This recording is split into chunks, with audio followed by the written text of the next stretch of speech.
நம்ம ஒரு களத்திற்கு வருவோம். ஈரோடு கிழக்கு இடைத்தேர்தல் வெங்காயமா வெடிகுண்டா மிக முக்கியமாக பார்க்க வேண்டியிருக்கிறது. வெங்காயமா வெடிகுண்டா என்ற இந்த கோஷத்தை நான் முன்வைக்கவில்லை.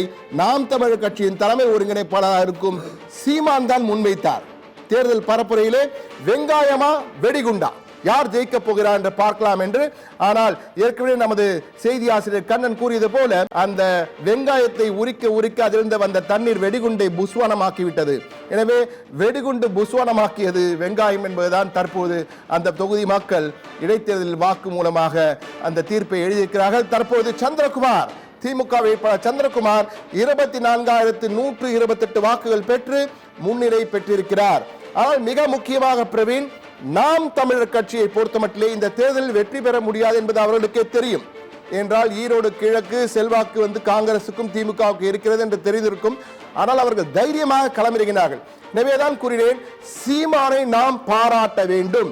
ஏனென்றால் தைரியமாக பிரதான எதிர்க்கட்சிகள் இந்த தேர்தலை புறக்கணித்த பொழுதும் தான் போட்டியிட்டு திமுகவுக்கு பலமாக இரண்டாவது கட்சியாக தற்போது இந்த தேர்தலில் அவர்கள் தான் இருக்கிறார்கள். எனவே சீமான் வளர்ந்து வருகிறார் என்பதை தான் இதை காட்டுகிறதாக நான் பார்க்கிறேன்.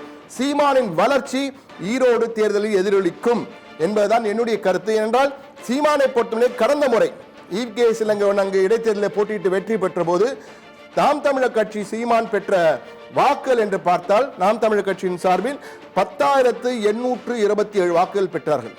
இந்த தேர்தலிலே அந்த வாக்குகளை அவர்கள் தாண்ட வேண்டும். தாண்டினால் நிச்சயமாக அந்த கட்சி முன்னேற்ற பாதையில் இருக்கிறது என்பதை நம்மால் உணர முடியும் என்றால் அதுதான் அவர்கள் இலக்காக வைத்து செயல்பட்டார்கள். தற்போது நிலையை கிட்டத்தட்ட 3,500 வாக்குகள் பெற்றுவிட்டார்கள். எனவே மீதமுள்ள 14 சுற்றுகள் இருக்கின்றன. என்ன வாக்குகளை வாங்க போறார் என்பது முக்கியம். ஆனால் சீமான் எழுப்பிய கோஷம் வெடிகுண்டா வெங்காயமா என்பதிலே வெங்காயமே ஜெயித்திருக்கிறது தற்போதைய நிலையில் என்பதுதான் கூற வேண்டும். நம்முடைய தலைமை செய்தி ஆசிரியர்கிட்டே நம்ம கேட்போம். கண்ணன், நம்ம தொடர்ந்து பேசலாம். வெங்காயமா வெடிகுண்டா என்ற ஒரு வார்த்தையின் அடிப்படையில் இந்த தேர்தல் முடிவுகள் என்பது வெளியாகிட்டு இருக்கு அப்படின்னு நீங்க சொல்லிட்டு இருந்தீங்க.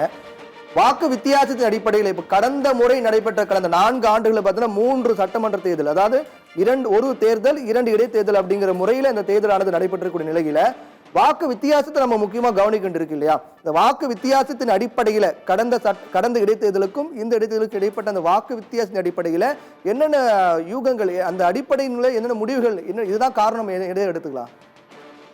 பிரவீன், இப்போது துப்பாக்கியை பெரியாரின் கைத்தட்டி அடித்து நொறுக்கிவிட்டது என்பதுதான் இப்போது வந்துள்ள இந்த தேர்தல் முன்னிலை நிலவரத்தின் மூலமாக தெரிய வருகிறது.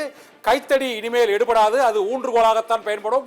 நாங்கள் துப்பாக்கி ஏந்திய போர் வீரர்கள் என்று நாம் தமிழர் கட்சியின் சீமான் அந்த பிரச்சாரத்தில் அவர் பேசினார். ஏற்கனவே வெடிகுண்டு வெங்காயத்தில் அவர் பிசுபிசுத்து போன நிலையில் இப்பொழுது இந்த பெரியாரின் கைத்தடி ஈரோடு கிழக்கு தொகுதியில் துப்பாக்கி பயிற்சி பெற்றதாக கூறிய அந்த நாம் தமிழர் கட்சியின் போர் வீரர்கள் வேட்பாளர்கள் அந்த தொண்டர்களை வீழ்த்தி இருக்கிறது என்பதுதான் இந்த தேர்தல் முடிவின் மூலமாக தெரிய வருகிறது. பெரியாரின் கைத்தடி துப்பாக்கியையும் அடித்து நொறுக்கி இருக்கிறது. தமிழ் தேசிய சித்தாந்தத்தை திராவிட சித்தாந்தம் எவ்வாறு எதிர்கொள்கிறது என்பதை உணர்த்தும் வகையில் தான் இந்த தேர்தல் முடிவானது இப்போது வந்திருக்கிறது. 3-4 சுற்றுகள் ஆகிவிட்டன. 3000 ஓட்டுகளை மட்டுமே நாம் தமிழர் கட்சியின் வேட்பாளர் தாண்டி இருக்கிறார். ஏனென்றால் நாம் தமிழர் கட்சி ஒரு மிகப்பெரிய ஒரு வளர்ச்சியை பெற்று வந்த சூழ்நிலையில் இந்த திடீர் சர்ச்சை பேச்சு விமர்சனங்கள் மூலமாக அந்த நாம் தமிழர் கட்சியின் பிம்பத்தை மொத்தமாக நொறுங்கி போக வைத்திருக்கிறார்கள் என்றுதான் கூற வேண்டும். ஒட்டுமொத்தமாக திமுக அதிமுகவுக்கு மாற்று நாம் தமிழர் தான் என்று தன்னந்தனியே தேர்தல் களத்தில் அவர்கள் களம் கண்டு வந்த சூழ்நிலையில் அவர்களுக்கு இருந்த ஒரு அனுதாபம், ஒரு மரியாதை, அந்த கட்சி பாதுகாக்கப்பட வேண்டிய கட்சி என்று தோழமை சிந்தனை உடைய இடதுசாரி சிந்தனையாளர்கள் மற்றும் தமிழ் தேசிய சிந்தனையாளர்கள் திராவிட சிந்தனையாளர்கள் அவர்களை பெரிய அளவில் விமர்சிக்காமல் இருந்தார்கள். இப்போது நான் இலங்கையில் துப்பாக்கி பயிற்சி பெற்று வந்தவன், என்னை கைத்தடியால் ஒன்றும் செய்துவிட முடியாது என்று சீமான் பேசினார். ஆனால் இங்கு கைத்தடி என்ற சித்தாந்த கொள்கை வலிமை இங்கு துப்பாக்கிகளையும் தூர தூக்கி போட வகையில் அங்கு தற்பொழுது வாக்காளர்கள் அந்த தீர்ப்பை வழங்கி இருக்கிறார்கள். இதனால் இந்த வாக்கு வித்தியாசமானது அவர் கடந்த 2 தேர்தலிலும் பிரவீன் நீங்கள் கூறியபடியே இதற்கு முன்பு நடைபெற்ற தேர்தல்களில் இதற்கு முந்தைய தேர்தலில் அவர்கள் 10,952 வாக்குகள், அதற்கு முந்தைய தேர்தலிலும் 10,000 வாக்குகள், நாம் தமிழருக்கு ஒரு 10,000 வாக்குகள், அதாவது ஒரு 8% வாக்குகள் என்று பெற்றுக் கொண்டிருந்தார்கள். இப்போதும் அதே வாக்குகள், அதாவது அதிமுக பாஜக புறக்கணித்த நிலையில் இந்த வாக்குகள் பன்மடங்கு நியாயப்படி அதிகரித்திருக்க வேண்டும். ஆனால் அந்த வாக்குகளையாவது அவர்கள் பெற முடியுமா என்பது இந்த 5 சுற்று வாக்குகளில் அவர்கள் 5000 கூட தாண்டவில்லை. இன்னும் 17 சுற்றுகள் இருக்கிறது. இவர்கள் ஏற்கனவே பெற்ற வாக்குகளை மீண்டும் பெற முடியுமா அல்லது மிகப்பெரும் சரிவை ஏற்படுத்துமா என்ற கேள்வி எழுந்திருக்கிறது. பாஜக அதிமுக இல்லாமலேயே இவ்வளவு குறைவான வாக்குகளை பெற்றால் அதிமுக கூட்டணி போட்டியிட்டால், இரட்டை இலை சின்னம் போன்ற தாமரை போன்ற பிரபலமான சின்னங்கள் போட்டியிட்டால் நாம் தமிழர் கட்சியின் கதி என்னவாகும் என்பது 2026 இந்த சட்டமன்ற தேர்தல் முடிவுகளில் தெரிய வரும். இப்போது 24,128 வாக்குகள் பெற்று சந்திரகுமார் முன்னிலை வகித்துக் கொண்டிருக்கிறார். இன்னும் 4,000 கூட தாண்டாத நிலையில் 24,000 வாக்குகள் முன்னிலை பெற்று போய்கொண்டிருக்கிறார்.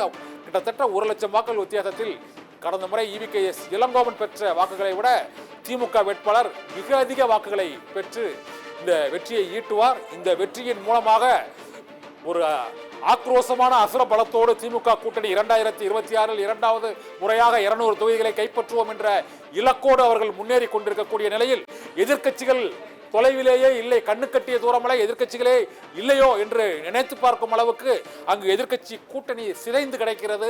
இதற்கு பிறகு இந்த 5 முனை போட்டி ஏற்பட்டால் என்னவாகும் என்பது 2026 தேர்தல் காலத்துக்கு முன்னோட்டமாக ஈரோடு கிழக்கு தேர்தலை திமுக பயன்படுத்த நினைத்தது.